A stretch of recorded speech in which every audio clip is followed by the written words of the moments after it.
Good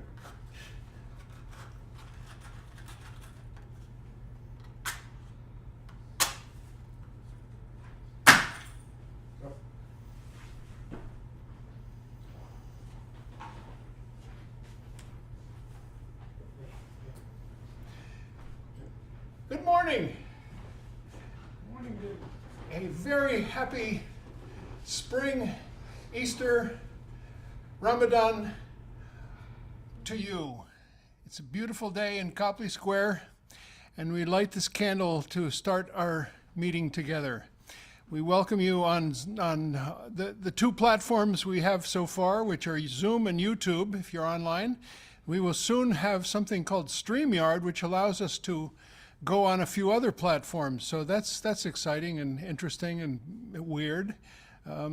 So here's our morning candle. We wish you a happy time digging in your garden this springtime.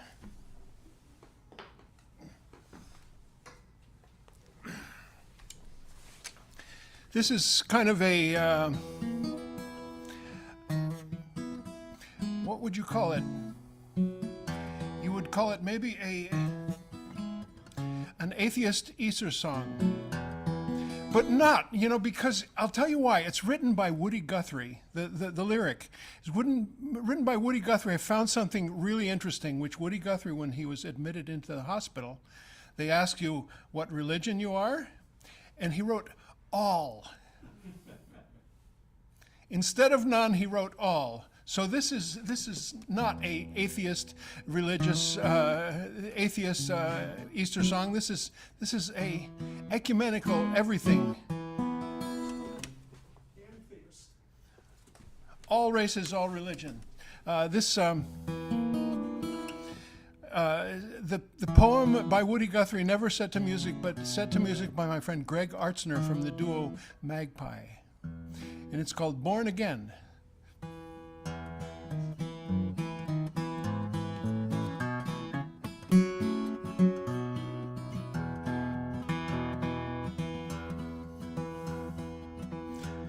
This morning I am born again.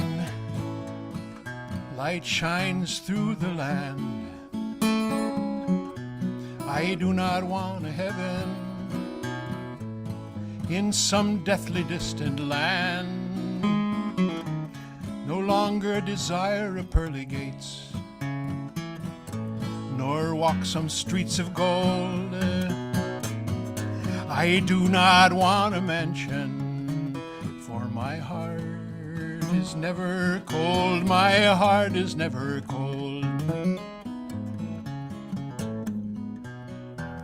This morning I am born again. I am whole, new, complete.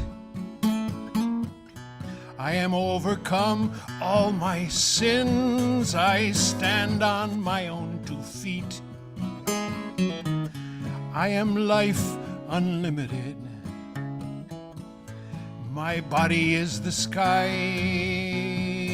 I am at home in the universe, where yonder planets fly, where yonder planets fly.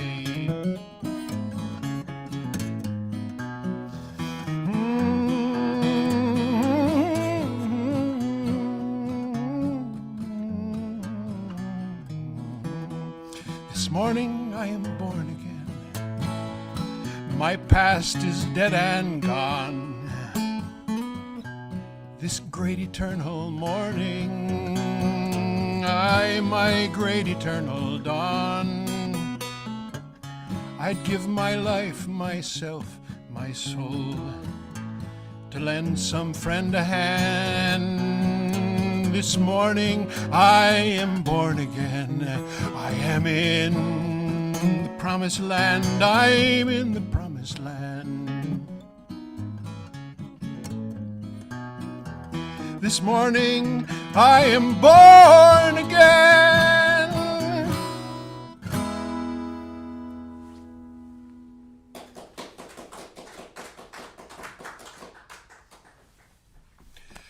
Thank you. And in the aftermath of the celebration observance of the death and martyrdom of Jesus, I can't help but show you some images about martyrs. And the first one that I truly love is Jesus on the cross with off the cross with Mary, and Mary is in a hijab and Jesus is wearing a keffiyeh.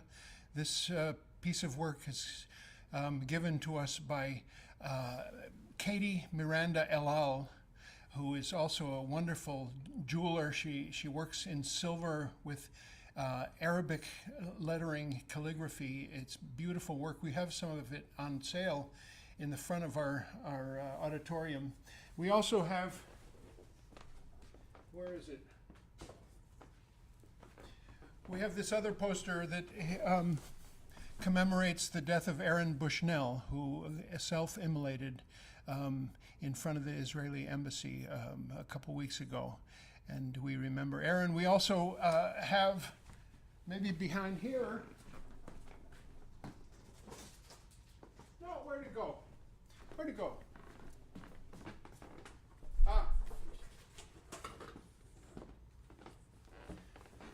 Oscar Romero. 1 week ago, on March 24th, we observed the 44th anniversary of his assassination and martyrdom in El Salvador.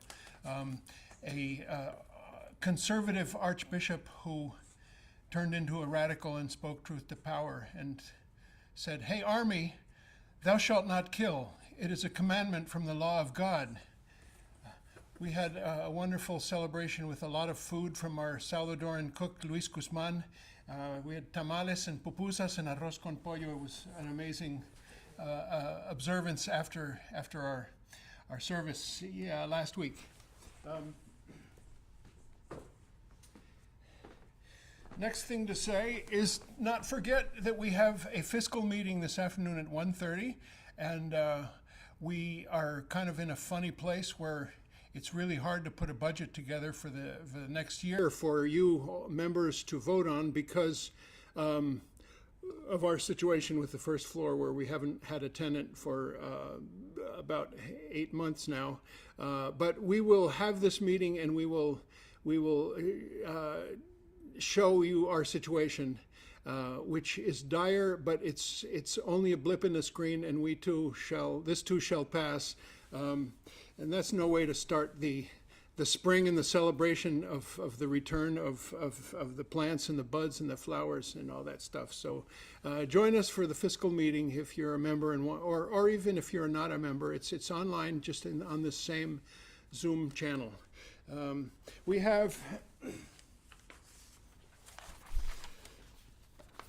a new newsletter about to come out, and I will show you some tell you some highlights of what's coming up.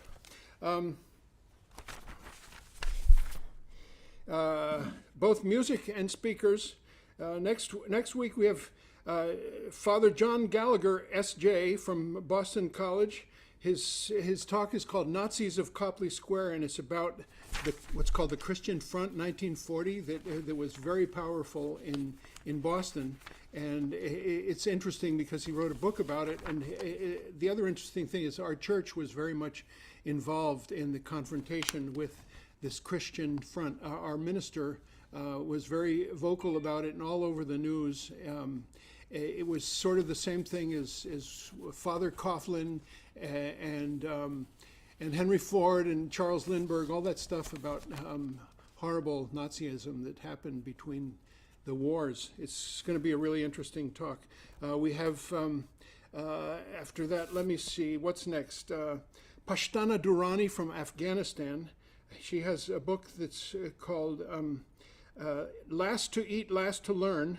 She's at Wellesley getting an advanced degree, and her work is activism and education for girls in Afghanistan. We have a new speaker whose name is Jenny Stevens. She's from Northeastern, Climate Justice and Transformative Economic Change. We have a May Day program by the Boston Labor Solidarity Committee, of which a very active member is right with us today. Steve Kellerman, it's great to see you back on your feet and out on the street and ready to do a presentation, which he will do presently about Mussolini. That's going to be wonderful, just like all the different talks that Steve has given here. May 5th, New Immigrant Refugees Visions, short documentary films made by several different immigrants in the Boston area, brought to us by Michael Sheridan of CS Films, and they will be here with us. The next one is Rabbi Shoshana Meira Friedman. Her talk we don't have the exact title, but it will be about neurodiversity and her experience with her autistic child and figuring out that she, like her child, is autistic. And although she has succeeded and done just fine in life, and she tells us about how she compensated to be able to function. It's a really interesting talk. Survivors of the PIC is the next program. PIC is Prison Industrial Complex. Lee Underwood, Calvin Airy, and Don Wright. Calvin is with us today. Hello, Calvin. Will give us a talk about how they survived the hell of prison and now thrive as compassionate contributors to humanity in these troubled times. And I will attest to that on behalf of all three of them. Next, we have Jill Stein. We also have a special program April 10th. Dennis Kucinich will join us online only. We have an April program that's poetry. Ketu Oladuwa, who also was in prison for a long time before he was absolved of a crime that he did not commit. Music, Maura Smiley in May 16th. Adam Ezra, very well-known leader of a very popular indie band in New England. He will join us for a solo concert. Betsy Rose, Saturday, May 18th, a legendary songwriter who we lost to Berkeley, California. She left us about 30 years ago, but I remember her well in the early days of the women's music movement and the Cambridge, the People's Republic of Cambridge song scene in the late 70s, early 80s.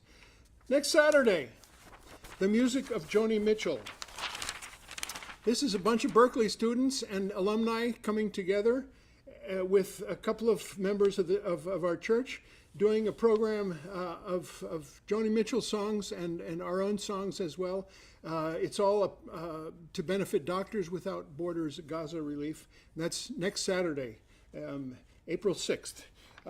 More stuff, but I won't even get to it. I'll just come to a little Easter message. Helen Keller was scheduled to speak at Community Church of Boston in 1932.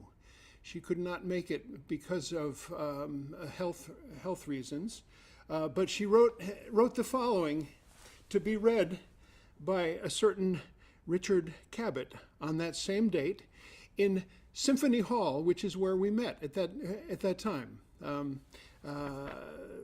And the audience might have been 1,000 people or 1,500 people.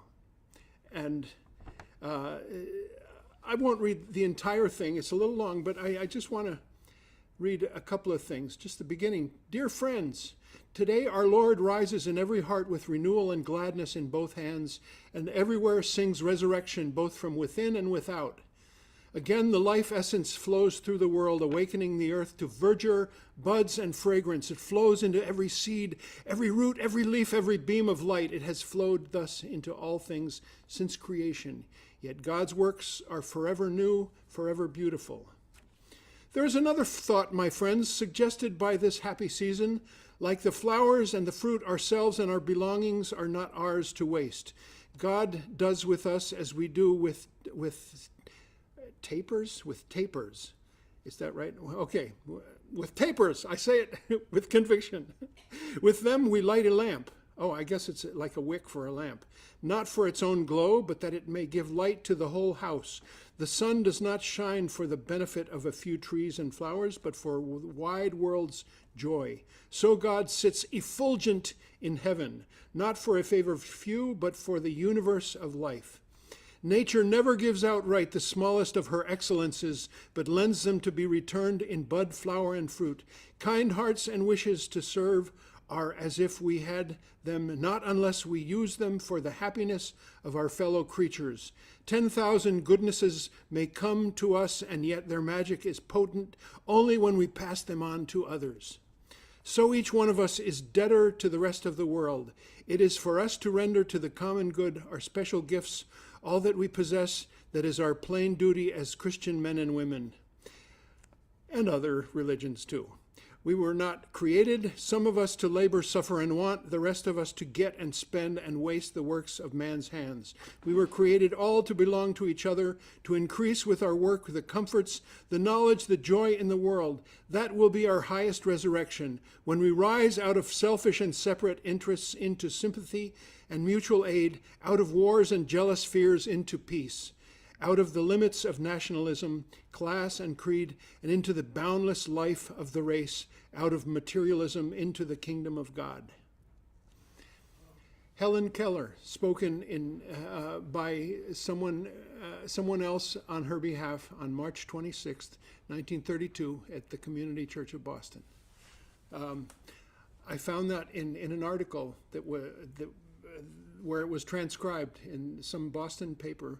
In our archives, you keep finding just treasures, and we feel like we've just scraped the surface. 104 years of archives that are up in our 5th floor.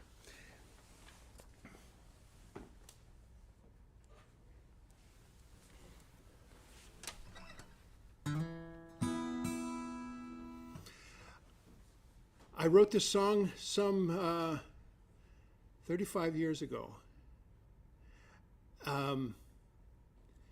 It was about some Italian men that lived across the street from us, that lived in triple-deckers in Alston, and there were 3 generations of Italian family in each of the triple-deckers, and the elders lived on the 1st floor for obvious mobility reasons, but also because it was the closest place to the garden where they hung out March to November. And I watched them and wrote this song. They all passed on long ago, and then it became about my dad, who passed on about 11 years ago. And so now it's about me, and it's called Old Man in His Garden.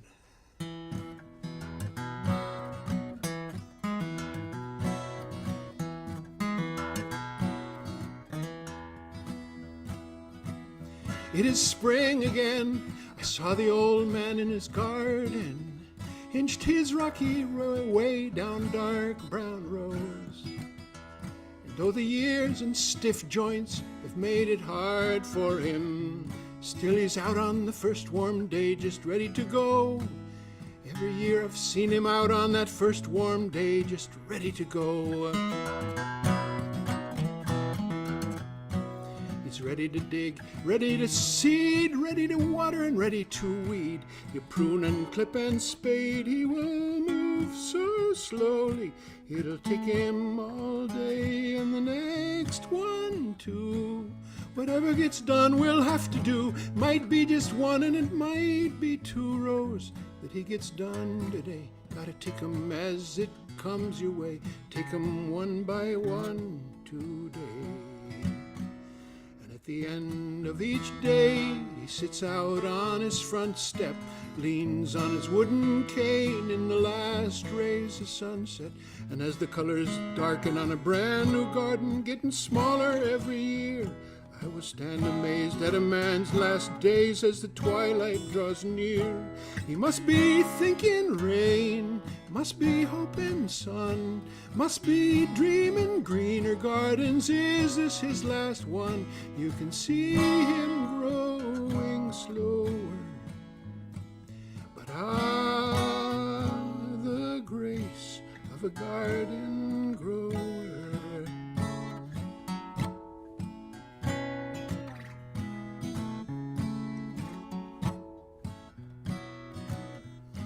When I am old, I want to stand out in a garden. I want to gaze on the work of my hand. When I grow tired and slow, Just want to rest assured that the fruit of this work is the bounty of this land. I want to leave it a better place. I want to give it more than I take, and then go gently.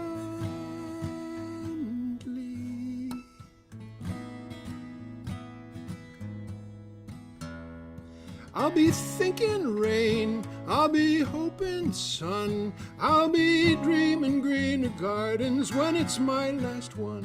You can see we're growing slower, but the grace of a garden grower, the grace of a garden grower.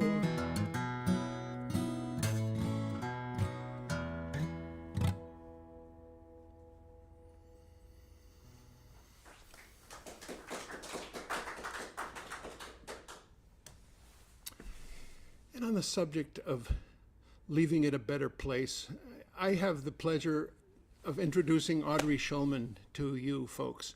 I think my first encounter with Audrey was when HEET organized a barn raising here in this very building, and it was all about weatherizing windows and doors. It was all about blowing insulation in the ceiling under our rubber roof, and it was all about just putting insulation and what's it called, stuff called mastic all around our heater in the basement and on pipes, and it was a wonderful day that we had.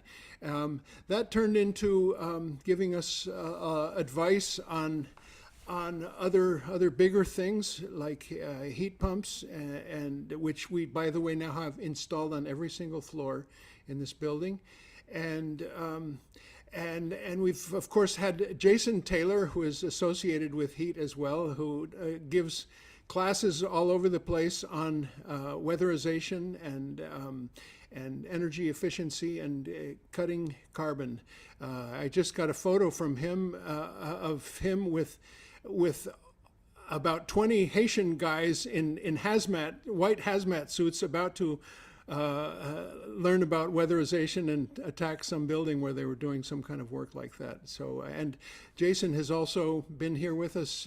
He's an actor, and he's shown us how to save energy by taking a shower in a minute or less. That's a classic I remember, and also producing the plays of our blessed memory, John O'Brien, playwright, who was a very active member of this church, and he wrote like 50 short plays, and we love to put them on whenever we get a chance. So Jason, if you're watching this, let's do it again soon, okay? It makes for a wonderful program, every one of those plays. Anyway, Audrey has turned from taking on the utilities to cooperating with the utilities. Imagine that. I wish that other enemies could figure out how to do that. She's just somebody I really admire a whole lot, and we're just really glad to welcome you to Community Church. Thank you, Audrey Schulman.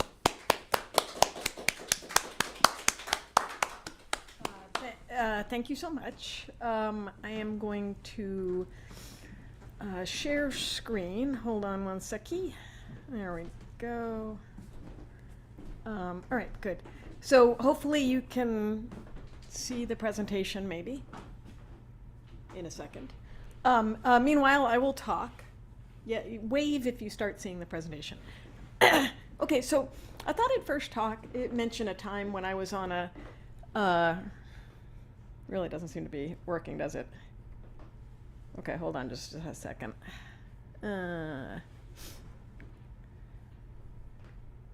Yeah, there it goes. Okay. Okay, let's see what happens now. So a few years ago, maybe 15 years ago, I was on a train going down to Plymouth. And, I was with my, at that point, young kids. And I heard something behind me, but the kids were making noise, and I was focused on them. And it was only after the noise continued a second and a third time that I turned around and looked. And behind me on the train was a kid standing up on one of the train seats yelling, "My mom is having an epileptic attack. I need help." And I could see her feet in the aisles kicking. And I looked across the train, and there were probably 20 other people on the train. And they were all frozen with like this look of like fear and horror, and the reason why they weren't moving is called the bystander effect, right? It's the idea that each person there was thinking, this can't be real. It must be a movie being filmed or a con or something, because if it were real, other people would be taking action. I surely am not the person to know what to do. And so everybody just stops and is still and frozen, waiting for somebody else to take action. And because I had done psychology in school, I knew the bystander effect, so I identified what was happening. And I stood up and walked towards the woman and the kid, and at the same time said, like, "You, go get the conductor. And you, call 911. And you, help me with the kid and the mom." And everybody, as soon as one person took action, everybody jumped forward. Everybody was like, and they were so happy, like their expressions totally changed, because they each wanted to be a good person. But they hadn't known what to do. They hadn't identified what to do. And so what I want to talk about today is how each of us is frozen in the midst of climate change, which has the biggest bystander effect ever, right? Because we look around the entire world, and there's all these people who must be experts, who must know what to do, who have all the power, and yet are not taking action. And so what I think each of us, I'm going to tell you my personal story of how I began to act, and how I got, helped with a full group, to assemble a full group of people to take action. And that is how we can manage, right? That whole small group of devoted people concept.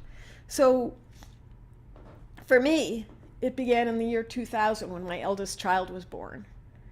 Because with a child born in that year, the math of how old he would be at each point of climate change was way too easy for me. Right? 2030 when he's 30, 2050 when he's 50.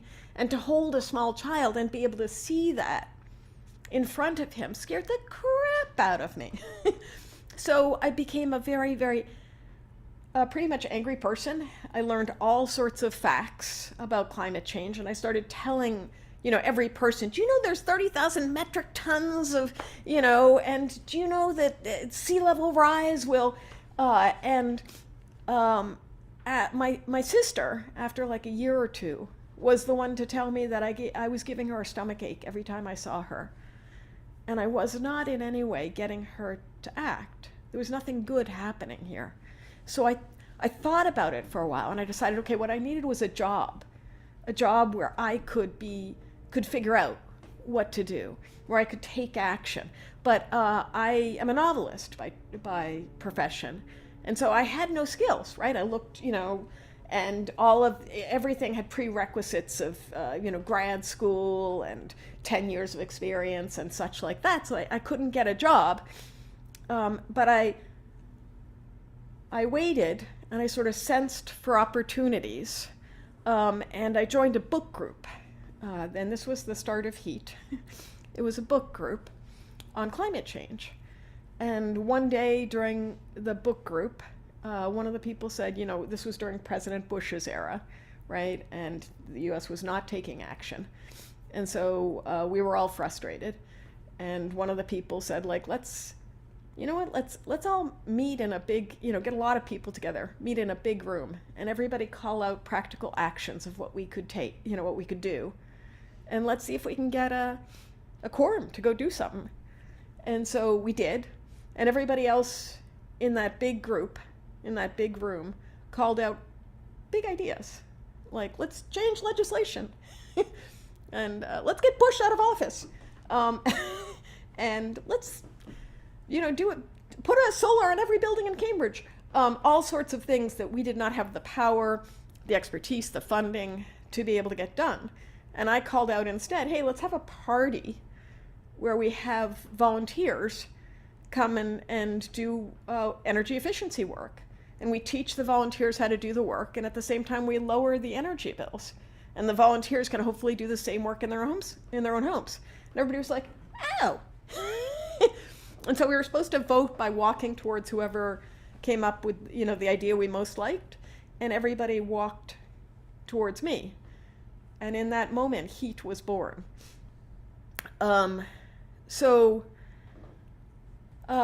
First thing we did was those work parties where we taught people the skills, how to program thermostats, how to caulk windows, how to insulate attics, etc., how to air seal. And then at one of the first events, an incredible one of the world's greatest energy efficiency experts turned up and told us, like, you don't know what you're doing. You're taking the utterly wrong actions. So we began to learn from him. And one of the people involved was like, I'm going to get you a blower door because that will help you learn. And somebody else wrote a grant to get a thermal camera. So we began to get tools and people to figure out what it is we were supposed to do. And using those tools and that expertise, we learned more and more, because there's no point in taking action if you're not taking effective action, right? And then we wrote a book about how to reduce energy use, and we kept iterating and experimenting through all of this. We did a thermal drive-by scan of an entire, of all of Cambridge to find the worst energy hogs, and sent postcards to the people with the worst energy hogs. We did all sorts of fun things. We worked with houses of worship to do a lot of work, and then we also would get professional level work done in the buildings, including solar. And from all of this, I will tell you the most important thing is not any one of these tasks, but instead to learn about, to assemble the people to get the work done. Take responsibility for the problem that you see, like climate change. Build the group and build the trust in the group. Everybody has to bond. And everybody has to get knowledge of the subject you're working on. And you have to begin to develop connections in the field, because change happens through people. You might think it's all sorts of other ways, like if you get the right tool or the right law or things like that, but it's always through people. And so how you connect with people is the most critical thing, your most critical skill in fighting climate change or whatever you want to do. And each person has to gradually get a sense of agency that they can have an effect, because that's what we so don't have normally in this country or society. We just assume, we just are passive in so many different ways. So, let's see. Hold on, there we go. So I'm going to tell you a little bit about how, from those first few years of assembling that core group, how we then went on to have more and more of an impact. So when you want to find an idea of what to do, first thing you have to do is be willing to be open to that idea. Sense what might be something that's deeply interesting to you, and have sort of a child's mind about it. A lot of the times we think like, I don't understand that. But we do not ask more questions because we don't want to look like a fool, right? So we're just quiet and assume that we're dumb. But instead, if you have a child's mind and be like, I don't understand that, and then ask, and then if you don't get it, ask again and again and again until you have a real understanding. That digging in is what most people don't do. And then we skip over something that is essential, something that can have a real, where there might be a big problem. And what you want is a big problem. You want to find something where nobody's taking effective action and where it's a big, big problem, because that's where you can find big solutions. And it should be, that big problem should be deeply interesting to you, because you're going to spend a lot of time on it. Right, there we go. So I'll give you an example. The first, in 2014, I saw this one Boston Globe article, which talked about a Boston University professor who had done a survey with Bob Ackley, who was a gas expert. And they had found, by driving around Boston streets, they'd found over 3,000 gas leaks, natural gas leaks, in the city alone. And they estimated that so much gas, because natural gas is overwhelmingly methane, which is a very potent greenhouse gas, so much gas was being lost by those 3,000 leaks that they believed that it was erasing the state's efficiency programs. So I thought, oh, that's a big problem. Let me take a look at it. So I called up the Boston University professor, Nathan Phillips, and I began to work with him. And we did a gas leak survey of Cambridge and Somerville. And I read everything I could find about it, and I went on the gas leak surveys myself, and I learned physically about all of it. And I kept learning until it was repetitive, right? That's the point at which I have enough information. It's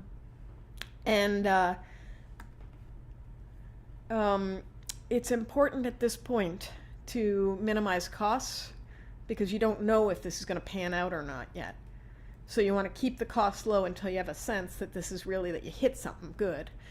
And meanwhile, you want to talk to all the stakeholders, because you need to listen hard for what their motivations are, what their obstacles are, what their incentives are. And you want to build relationships of trust, because again, all change comes through people. I used that gas leak survey of Cambridge and Somerville, created reports of it, and I watched when the city staff and other people who lived in the city looked at the report and saw where the gas leaks were. They changed, right? Their minds changed, how they understood gas leak. When they saw images like that, they understood, because we're such a visual species, right? What we see, we believe. And so that changed them. And I thought, like, how can I do that across the state, right? We can't do a gas leak survey of the entire state. So I asked around. I said that this was fascinating, and how can we duplicate that statewide? And one of the people who I was already working with, Joel Wool from, at that point, Clean Water Action, said, hey, there's this weird data that just came out from the gas utilities for the first time this year, something about gas leaks. Why don't you take a look at the filings and see what's there? And so this is what it looked like. It was size 4 font, and hundreds and hundreds of pages of data. And it was only once I zoomed in that I saw there were addresses. So it was every address of every gas leak as reported by the utilities in the state. Excuse me, the visuals aren't coming out over Zoom. You might have to hit share again. Okay, I will. Let's see. You seeing now? Just a second.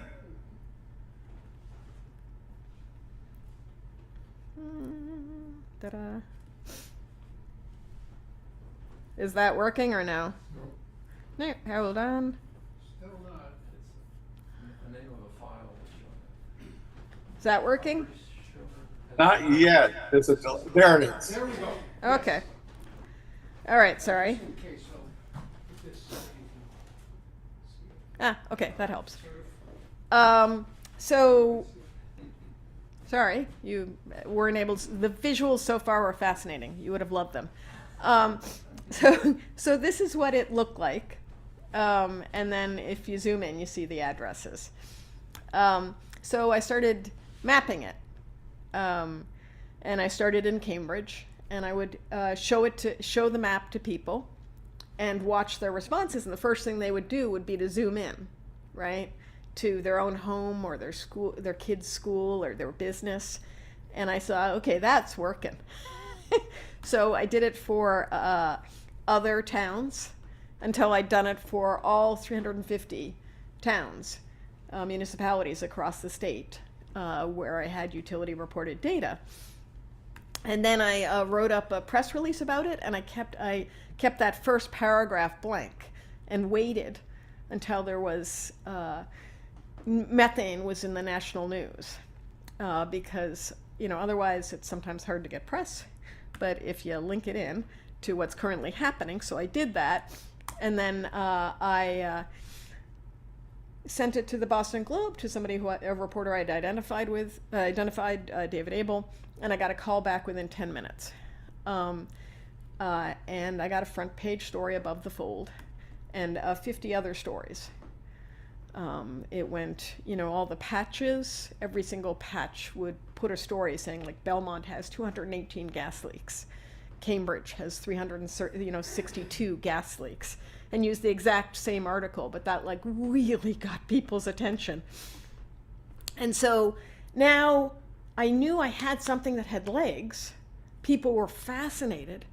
But the question is, how do I build on it, and what am I asking for? What are we asking for? Because at this point we had a huge group of people. And so I played with the information, right? I took that database of all those gas leaks, and there was a date associated with each one when it was discovered. So I sorted by the date. And I found the oldest one was coming up on its 30th birthday. So we threw a birthday party. And we went there, we had a cake, you can see it. We didn't have candles because we didn't want to light any matches nearby. And we sang happy birthday to it. Again, we got some press for it. But the problem was, it didn't have the action that we wanted, because, oops, wait, there we go. What happened is National Grid then just fixed that one gas leak. And so that was not going to work. So we tried other things. Mothers Out Front from Cambridge, found the list of addresses on, they used my map to look at the list of addresses, and then started tagging each one of the leaks on the street. And that got a lot of press. And then other things happened. There was somebody who had a leaky lemonade stand, because you have to pay for the gas that leaks out, right? So they did the analogy of having a lemonade stand with some holes poked in the bottom of the cup, and you still have to pay for the lemonade. And other people they put, gas kills trees by suffocating them through the roots. And so some people started putting up wool scarves around all the trees that were dying. And each one of these, everybody was just having fun, right? We were coming up with all sorts of creative, fun ideas of getting attention towards all the damage. And more and more people got interested in this. But we still had not identified, and bigger, and at this point we had the Gas Transition Allies assembled, which was a coalition of many different groups, all trying to figure out how to reduce gas leaks. But we didn't yet know what the action was that we wanted, what we were asking for, right? Because there were over, at that point, something like 20,000 gas leaks across the state. You can't fix every single one of them like that. So, and at this point also, I will point out that the single most important thing to do is always to get everybody aligned and moving in the same direction. So, and that frequently is the hardest thing to do. So we were all trying to figure out what we should be doing and how to do it, and we weren't yet aligned. But we were constantly raising people's ideas and understanding of the issue. And then this lovely bit of research came out that said that just 7% of the gas leaks were super-emitting gas leaks. And they emitted fully half of all the gas by volume. And so as soon as we knew this, we were like, oh, psych, fix those big super-emitter gas leaks, right? Then we're done. Because we will have cut the problem in half for the least cost and disruption and bought ourselves some time, right? This is something the gas utilities would say yes to, and almost, any reasonable person would say yes to. So within 3 months of that research being published, we had a law in Massachusetts because we'd done all that groundwork beforehand of educating the legislators, educating the public. And so it was really, really quick. And so now I'm done, right? All set, all finished? No, because the next thing that I learned was that the gas utilities were going to try to identify which the super emitters were by doing a single point measurement. So they take that doohickey, that little probe, and put it into a hole where they think the gas leak is and measure the amount of gas in the soil right there. And if it's over 50%, they say it's a super emitter, right? But think about it. If the gas leak, if you get right over the gas leak, and the gas leak's teeny, but you get right over it, you're going to get 50% there. And if it's a huge gas leak, but you're way off to the side, and you put the probe in, you're going to get 20%. So that's, I thought, was not a good method. And if the gas utilities used a bad method and then fixed lots of gas leaks, called them super emitters, and said the problem was solved, that would be crappy.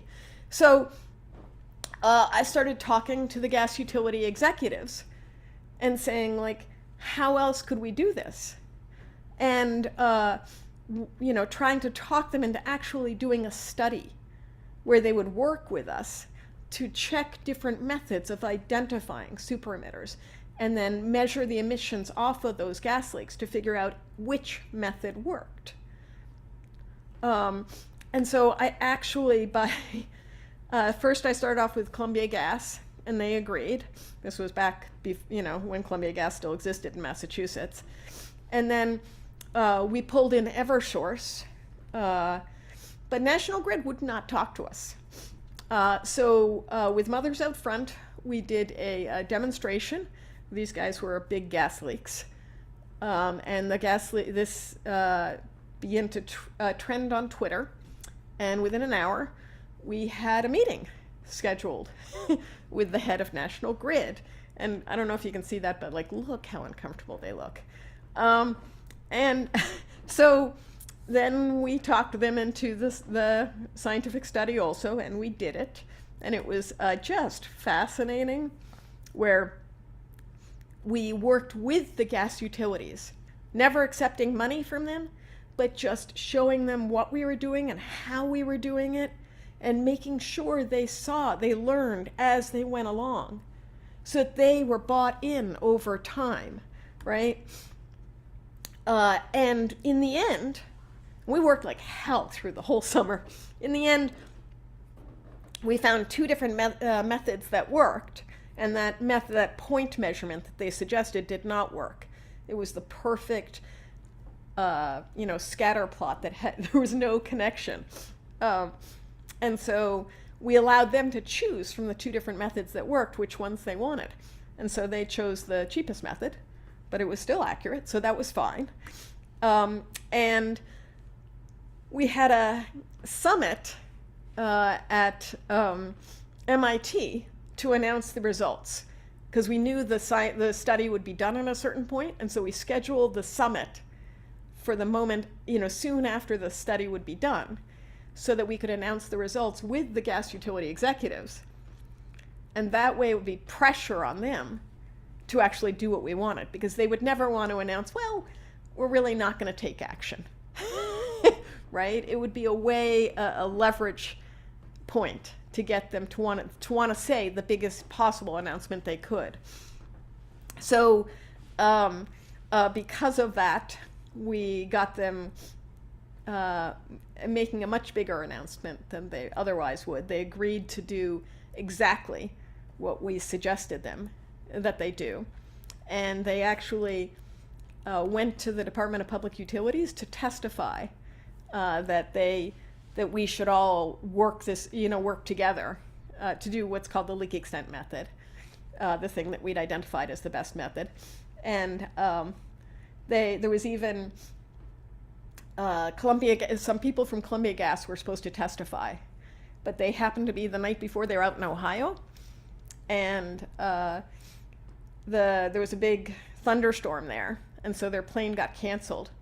So rather than miss testifying because they'd seen how hard we worked all summer, they actually rented a car, drove all night long, arrived in the morning caffeinated beyond belief, sort of high, rambling about the sunrise and all, and just thrilled to be there. And they testified for us because they said they couldn't let us down.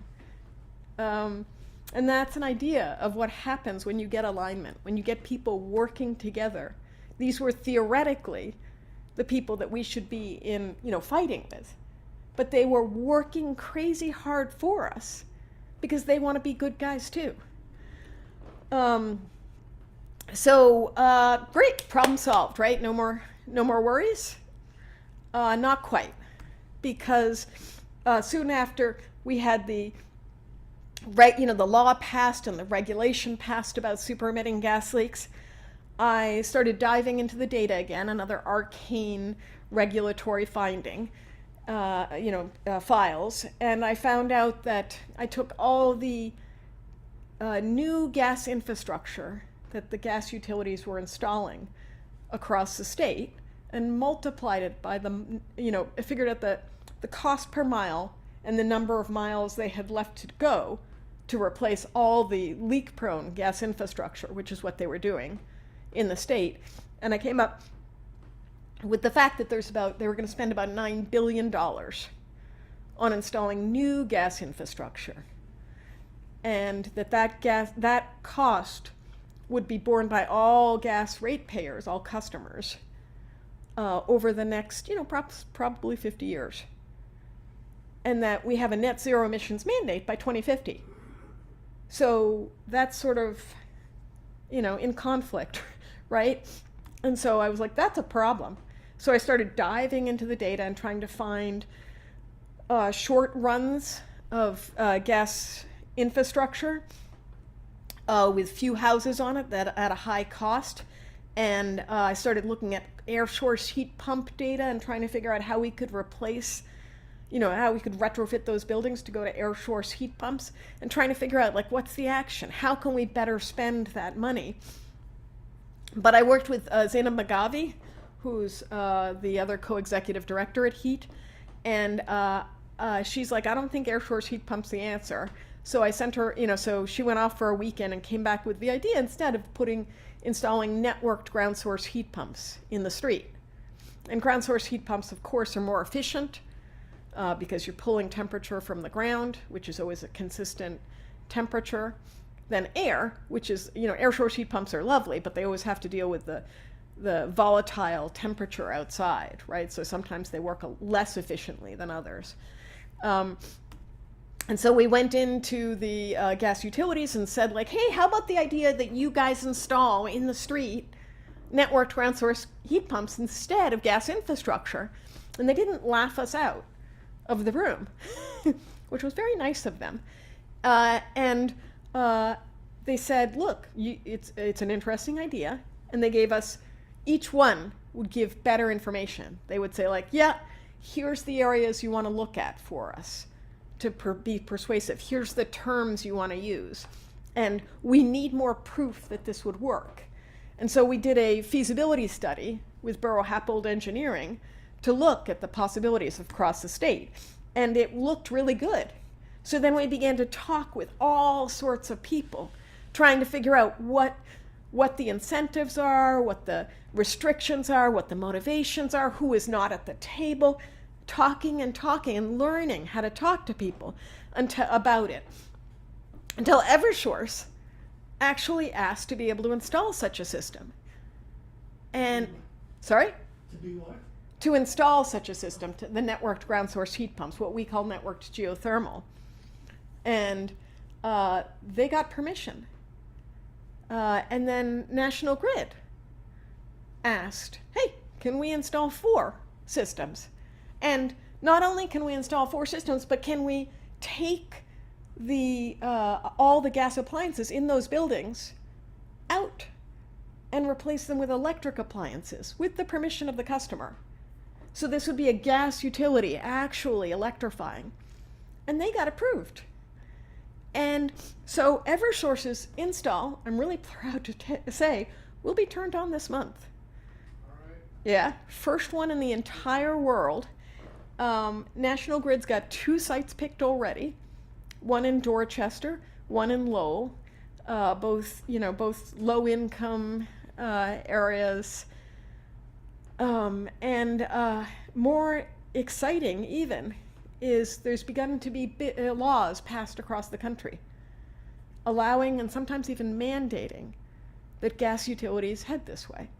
So New York passed the Utility Thermal Energy Network and Jobs Act, which mandated that all 7 of the largest utilities in New York install between 1 and 5 of these systems.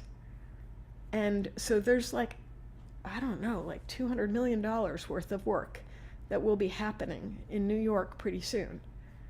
And the regulators are having all these meetings, like, how do we talk about this? How do we regulate it? What's the definition of baseload? How do we know what, it's fascinating. And then Colorado passed a similar law. Minnesota has 10 potential bills. Massachusetts has passed several, but not as far yet as New York. There's 8 other states that are now have potential or passed legislation along this. And there's even a gas utility coalition of over 20 different utilities that are meeting regularly to try to figure out how to do this business, how to get started, how to make this transition. Because right now they're facing existential threat, right? They're going to not exist in a decarbonized future, so they are motivated as hell. And those over 20 gas utilities represent over 50% of all the gas customers in the country. That is the beginning of real systems change. So that's it. Here's my summary cliff notes of how to begin to take action, how to be effective, how to break out a bystander effect. Find your group, build that group, and begin to find the actions that you can take that will allow you to be deeply effective in whatever you choose to do. And that's it. Thank you.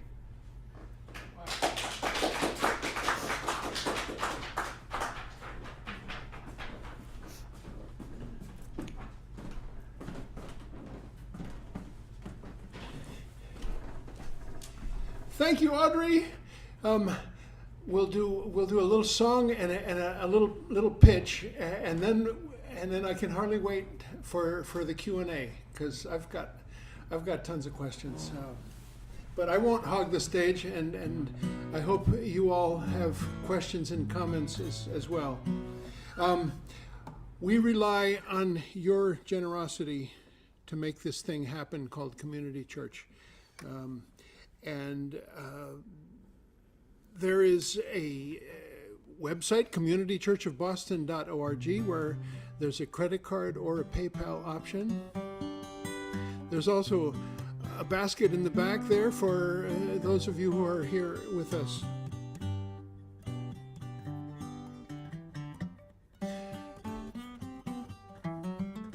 I also want to tell you that we were going to have a big fundraiser tomorrow night, April 1st, April Fool's Day, which we sort of in jest, but maybe in seriousness, we're calling our our highest of high holidays, April Fools and comedy. We were going to have Jimmy Tingle, who very generously was offering to do it for no fee.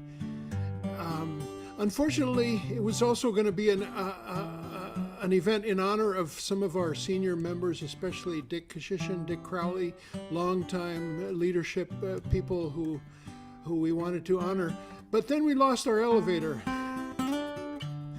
And we have 10 days without elevator and a very expensive fix. And so we're not doing Jimmy Tingle tomorrow night. It's postponed to a later date, in case you saw the invitations and the ticket page and all that stuff. So stay tuned for that postponement.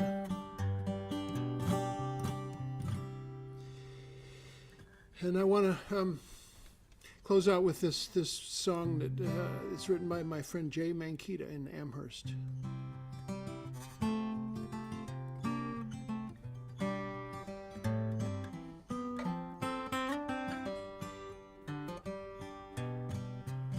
As I have come to know this world from the moment of my birth until the day my life is done, I'll pledge allegiance to the earth. I'll pledge allegiance to the earth. From this world we have grown, planet, body, Gaia, home. Learning to make peace with ourselves, realize we're not alone. As I have come to know this world from the moment of my birth until the day my life is done, I'll pledge allegiance to the earth. I'll pledge allegiance to the earth. We are all made of dust and we'll all return someday. All of our weapons and our power, not so hard to wash away. As I have come to know this world from the moment of my birth until the day my life is done, I'll pledge allegiance to the earth. I'll pledge allegiance to the earth.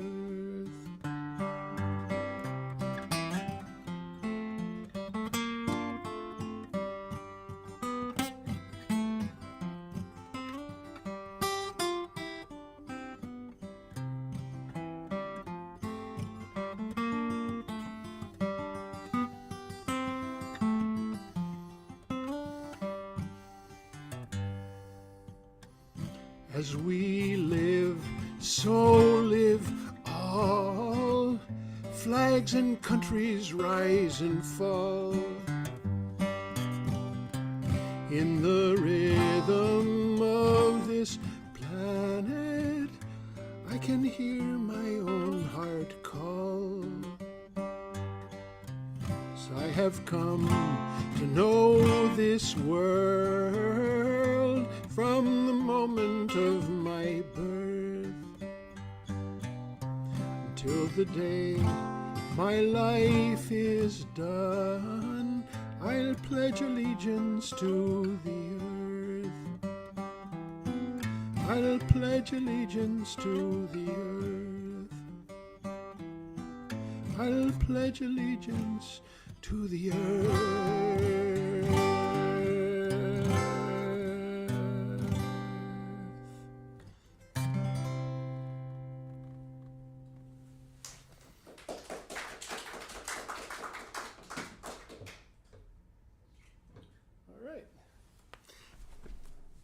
So, Audrey, I wonder if you might tell us more about geothermal. The way I've heard it described is that once you have it in place and the initial capital outlay is done, that it's like the cost of running your refrigerator, and you get heat and air conditioning for that, and there's almost no maintenance on it. Is that too simplistic a view? I don't know whether it's the exact same as running your fridge. It always depends on each install, etc. But the basic idea is that it's pulling temperature from the ground, and that you can store heat under, in the bedrock during the summer, for instance, and then pull it out in the winter when you need it.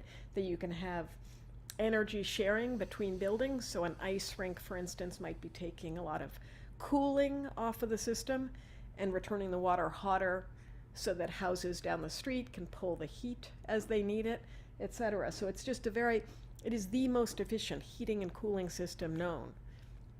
About twice as efficient as air source heat pumps once it's networked together appropriately. And what, I don't know about you, but I would love to have ground source, but I can't afford it, right? But if the gas utilities do it, that's what utilities do. They install expensive infrastructure and socialize the cost across all of us and over decades, so that we can all have access to expensive, needed infrastructure. So doing it that way is just a lovely, lovely way to move, not only to deliver heating and cooling, which we're going to need more of in the future, and to reduce the cost, the upfront cost for all of us, but also to allow the gas utilities to transition from, methane, from a fossil fuel to a renewable fuel that we can use far into the future, and that our kids and our grandkids, they're going to have to pay for it, they might be able to use also, which is always the most important thing. And let's say I want to install geothermal for my house. I assume that that's going to be way more expensive than if I install it if we install it for 30 houses on our street, and that's, if you multiply it times 30, that's way cheaper than if each house did it individually, and so that's what these new projects are like pilot projects. Yeah, the demonstration installations are basically like the Framingham one that Eversource is doing. It's a mile long of pipe, a loop of pipe going a mile around a neighborhood, with over 140 customers connected into it. And so because of that, once you hit that scale, theoretically, this should reduce the costs quite a bit. I think the first few installs are going to be pretty expensive, just because the utilities are being, as they are wont, extraordinarily conservative in all of their assumptions. And as we begin to create a wide field of drillers and the expertise we need to be able to create a really good competitive market on this. But yes, if you wanted to install ground source heat pumps at your home, the Mass CEC, Mass Clean Energy Center's database says that will cost on average about $50,000. Most people don't have $50,000, no matter how lovely the return on investment is over, a decade. You still don't want to spend that, right? You got better things, more urgent things you'd rather do with that money if you have access to that money at all. And so this way, the utilities installing it means they got access to crazy amounts of money, right? And all of that money being spent on renewable energy that will last for 100 years or more, infrastructure that will last for more than 100 years, is way better than them spending all of that money on more gas infrastructure. So it's a double win. And this is replicating itself in other states, and the utility companies are realizing that this could be profitable for them, just that they're installing different kind of equipment and digging up streets for a different reason? Yeah, I mean, they are used to, it's exact same pipes, right? Any gas worker now is already certified to operate and maintain the system. And it's the exact same technique for the horizontal loop of pipe of, you butt fuse it together, it's HDPE pipe, it's the same stuff. And what's interesting is that the gas workers who helped to install that first Framingham pipe, they signed, their normal practice is to sign the pipes, to initial the pipes, so that if there's any problem, people know who did that, who installed that piece of the pipe. And the geo workers, when they saw that, they were like, "Psych, we've never done this. This is an even better practice than we have." So and the gas workers then, rather than feeling like they are being stopped from moving into the future, rather than feeling like they have to fight decarbonization in order to continue to take care of their families, they are allowed in. This is their expertise. They can move forward with this system. And so you suddenly shift gas workers from being opponents to being supporters. And that's incredible. And yes, for the gas utilities, it's lovely because they get more profit with the system. Gas utilities do not earn any profit on the fuel that they sell you. That's a pass-through cost. Where they make their profit is actually on installing infrastructure. They are an infrastructure company, not a gas company. And so this system, it's more expensive infrastructure. They can make more profit. The people who will lose in this are the fracking companies, right? And that's great. The customer bills in the end, according to every economic prediction I've seen so far, will be lower than with gas. And you will get cooling. So you've got increased safety, because there's no explosive fuel being brought into the house. You've got cooling, something almost everybody wants these days. You've got better indoor air quality because there's no combustion inside. You got lower energy bills. Like, this is a nice thing. Last question, and I want think to there's give it out to people out there. All right, go ahead. Yeah, I think there might be. Somebody online? Charlie had a question, I think. Yes, I know the Back Bay, the water table is really high. And does that change the situation with the piping? If you go down 30 feet and get water, and that I assume is more efficient than rock. Yeah, it just changes how you do the calculation, right? Because water has an enormous amount of energy density in it, but you won't be able to store the temperature probably because that water in Back Bay will slowly move away, right? So you won't be able to store heat in that water over time, but you can constantly access the water passing by, and you won't have to go as deep. And that I am not a geo installer, but that would be my basic summary of the result of that. And Trinity Church, which we can almost see from here, is on geo. Their entire HVAC is geo?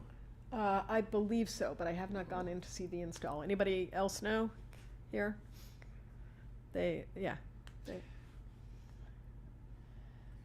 We look out on Trinity Church, and I've been in there once. I would love to get a tour, sort of from down here so much, become native to this place and know what's a half a block away. Yeah. And they charge? They do really? Yeah, there's a fee to look at it, except during religious services.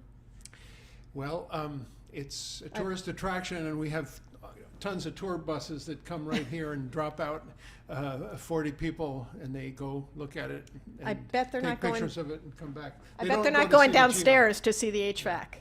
Well, That's less popular. Maybe if we pitched it that we're interested and we want to Yep. see. And is their geo vertical geo? I believe it's, and I'm not in, I haven't seen their system, so I'm talking about that, which I don't know, which I frequently do. But I believe it's vertical down, and I think they are using the water table as a temperature reserve. I know of a similar system. I don't know a lot about it, but we have a mutual friend, Jackie Royce, Yeah, who she's on the call, I think. Yes. Hi, Jackie, has become just this wonderful force behind our efforts to. And you know, it's a big, huge dream to make this building a model of energy efficiency for similar buildings in the city of Boston, of which there are 20 or 30,000. And you do it one step at a time, and we've gotten the heat pumps, and we've just finished a new roof on this side of the building that has added insulation.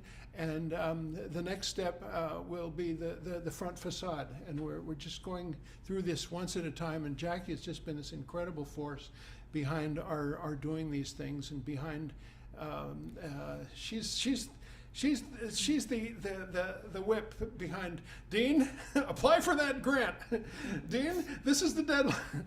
Thank you, Jackie. We love you. And anyway, she told me about a similar system at the Boston Architectural College. Yep. That has vertical geothermal. Yep. And so it's not impossible No. in the Back Bay. And the which is- Jenga building is on it too, you know, the BU sort of Jenga building that looks like that. Jenga building. Right. You all know that building. It's Yeah. I think it looks sort of pretty. But If there's no other questions, I've got another one. yep.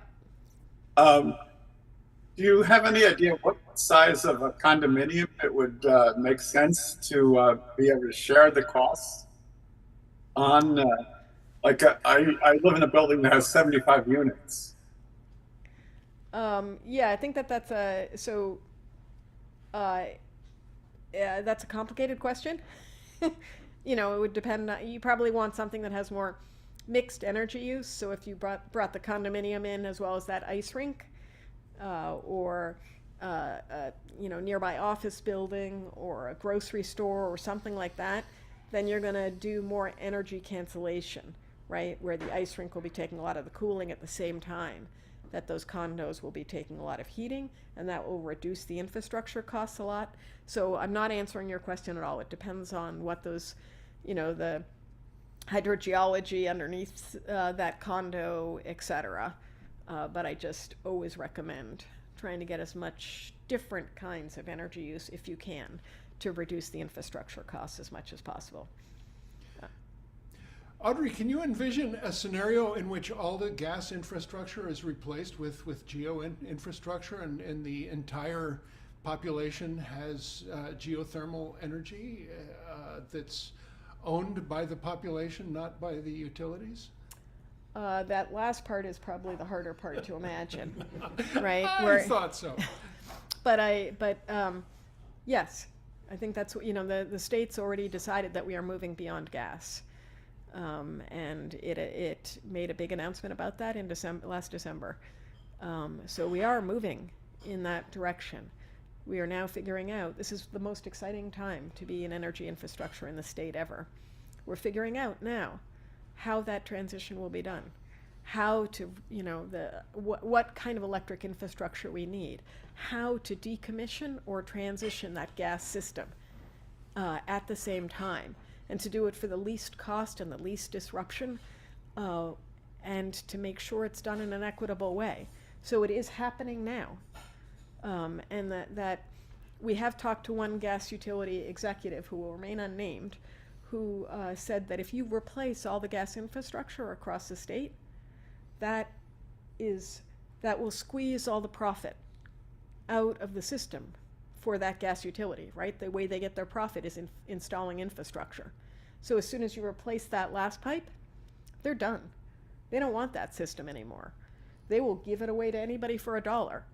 So at that point, you could potentially, they would give it away to the local municipality, a local nonprofit, whoever wants to run it. So it's possible that heading this way, we will be able to move towards a system that's much more like Europe, where a lot of the utilities are owned by the people, or nonprofits or whatever. Any other questions out there? We have Ed. Let me get the cordless mic and bring it to you. Is it there? Yes. Here you go. Audrey, how is, let's say, the cost of geothermal, the high cost of geothermal, compared with, let's say, installing large solar farms to create electricity to heat and to cool a home? Have that been looked at? I do not know if that's been looked at, but you have to think of it this way. You'd have to do that solar farm. You'd also, because solar is intermittent, right, in the middle of the night, no sun, you'd have to do a lot of storage, a lot of batteries. You'd also have to radically increase the electric grid to be able to, the gas system currently has 4 times the energy, can contain 4 times the energy that the electric grid can. So that means that, you know, currently National Grid is saying we have to increase the investment in the electric grid by 7-fold within the next 5 years to be able to move towards decarbonization. And so you have all of that that you have to factor in also, and that's hard to do. Whereas networked geothermal or ground source heat pumps, networked ground source heat pumps are so much more efficient and so much more consistently efficient that you can radically reduce that electric peak and the electric needs that we would have. And also you can, that water in the pipe that's going from building to building is basically a large thermal battery, right, with a lot of temperature inside of it. So you can cut peak at any time you want and reduce even further.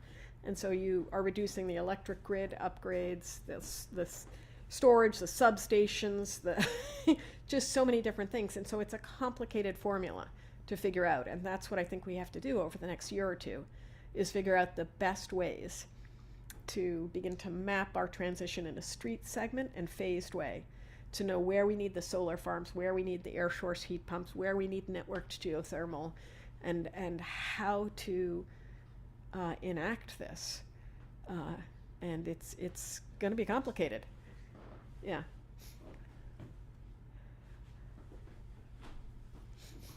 Yeah, thank you. This is a fascinating presentation you gave.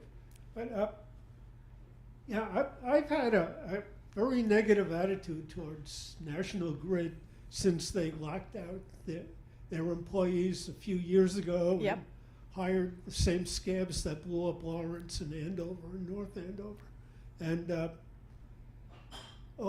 yeah, what is it like working with a retrograde company like that to have them do stuff that's socially desirable? So I always feel at HEET what we tried to do is we never blame the individuals, we blame the system, right? And so a lot of the people working at any one of the utilities went into it because at the time when gas was the clean bridge fuel, right, where they were being environmental and where they were supplying people this incredible service of cheap energy, you know, and so they want to be good people. And we just have to... Is that the corporation or the gas workers?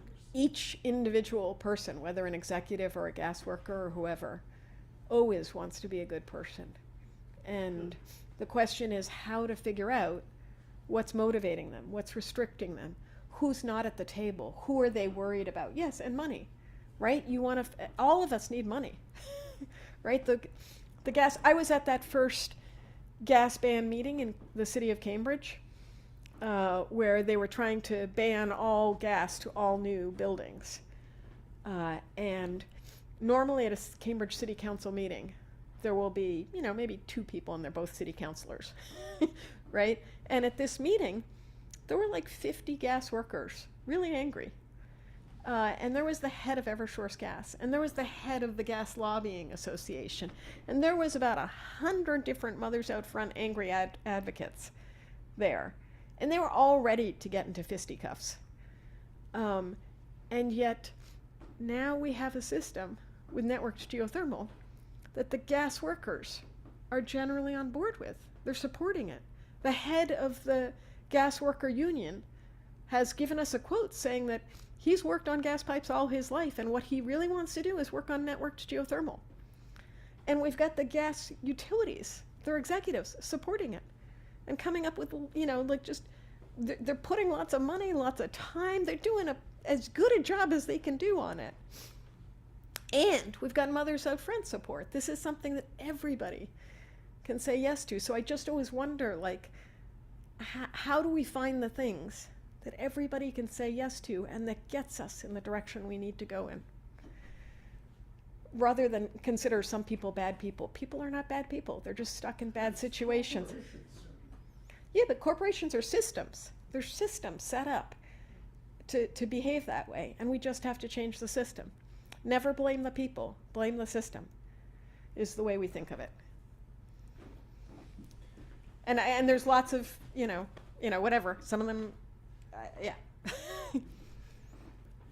So we have a wonderful friend who's he's younger than me, and he lived with us while he was going to Sloan School of Management and getting an MBA with a environmental do good for the world focus. And he went out in the world of corporate executives kind of stuff, and now is advocating nuclear, in a big way. This is the only solution. In the spirit of community church, which has over the years really wanted to hear dissenting, alternative, different voices from the dominant paradigm. He put together a beautiful presentation, and I'm toying with, because I can't wrap my head around nuclear power. Toying with having given a presentation here. Because in 1973,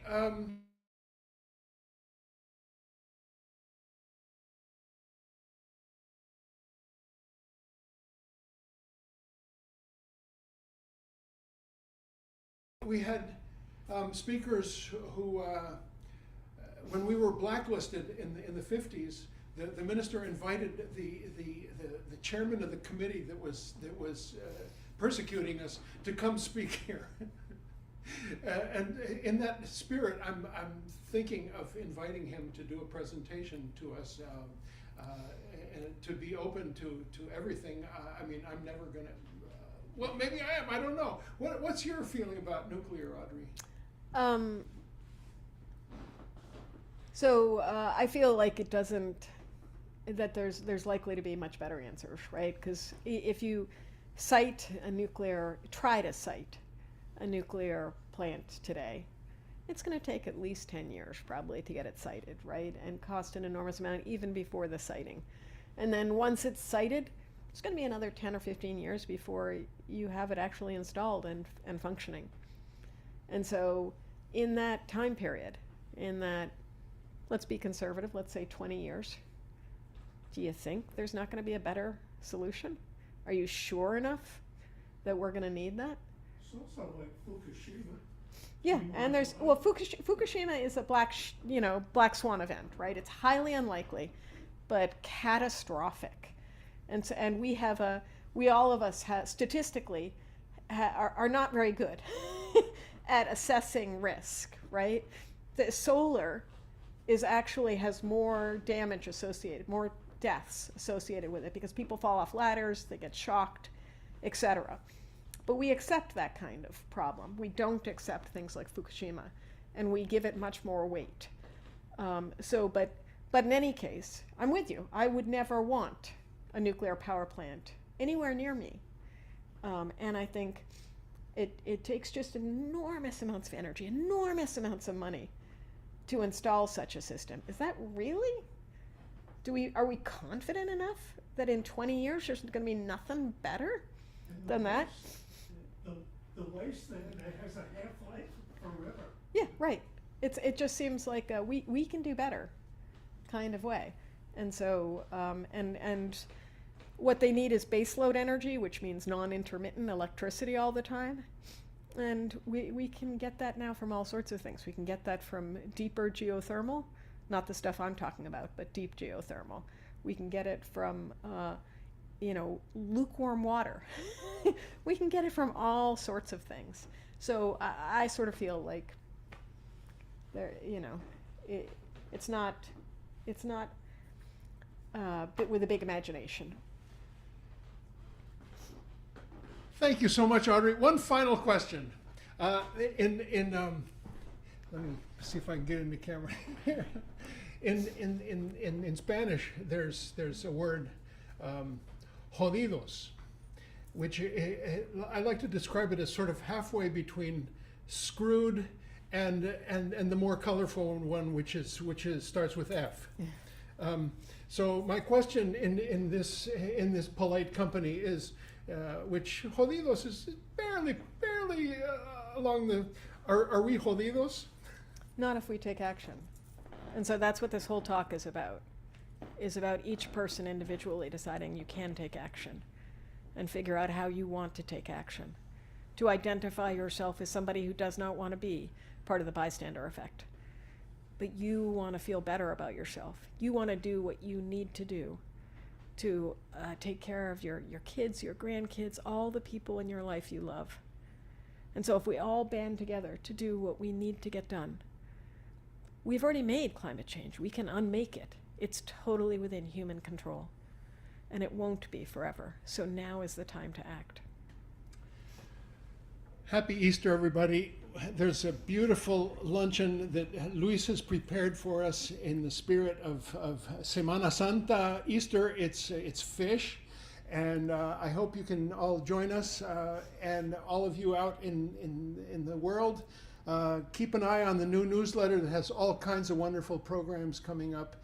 Thank you, Audrey Schulman and HEET. Thank you. We say goodbye to you all.